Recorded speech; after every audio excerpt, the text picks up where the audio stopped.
The Russian phrase "обращение Родиона к вам" literally translates to Rodion's address to you, or Rodion's message to you in English. Let's break it down. Обращение can mean address, appeal, message, or speech, depending on context. Rodiona is the genitive case of Rodion, a male first name, like Rodion, so it means of Rodion. К вам means to you, formal or plural you. So depending on context, it could mean a message from Rodion to you, Rodion's address to you, Rodion's appeal to you. Would you like to tell me where you saw the Russian phrase "государственный преступник," pronounced "государственный преступник," literally means state criminal or enemy of the state. Breakdown: государственный equals state or governmental, преступник equals criminal.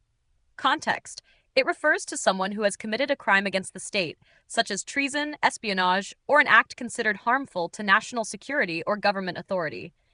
In historical or political contexts, especially in Soviet times, it was often used to label dissidents or political opponents as state criminals. So, depending on context, it can mean either a legal classification, e.g., someone convicted of treason, or a political accusation used to suppress opposition. The Russian phrase «А что это такое есть государственный преступник» roughly translates to open quote, and what exactly is a state criminal? Or, so what is a state criminal anyway? Close quote. Let's break it down. A, and, or but used to introduce a question or contrast. Что это такое? Literally, what is this thing? Idiomatically, what is that? What does that mean? Есть literally is, an older or more formal literary way to say is in Russian, often omitted in modern speech. Государственный преступник, state criminal, someone who committed a crime against the state, e.g., treason or espionage. So the phrase sounds a bit old-fashioned or formal, like something out of a 19th or early 20th century Russian novel. Modern Russians would more likely say, open quote, «А кто такой государственный преступник?» or «А что такое государственный преступник?» Close quote.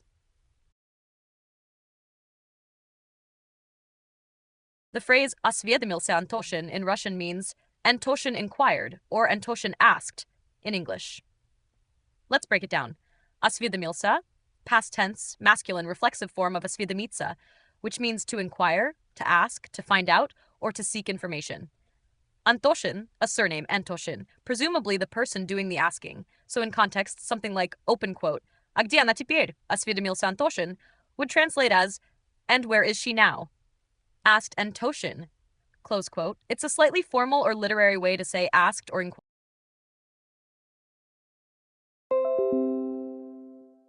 The Russian phrase «с удовольствием входя в образ простоватого деревенского парня» means, open quote, gladly taking on the role of a simple rural village guy, or more literally, entering with pleasure into the image of a simple-minded village fellow.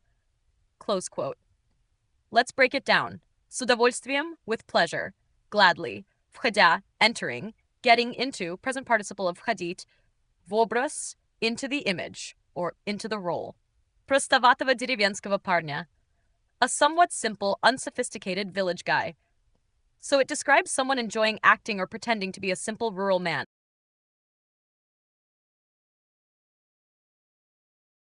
The Russian phrase «вроде конокрада» is actually grammatically incomplete, but it looks like a fragment of something like «вроде конокрада» or «роде конокрада», used in an older or poetic style. Let's break it down. Rod means kind, sort, family, lineage. Konokrad means horse thief, from kon, horse, krast, to steal.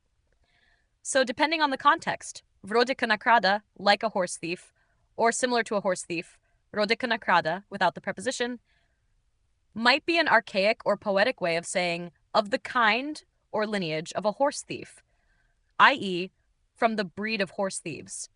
Literal meaning, of the kind lineage of a horse thief.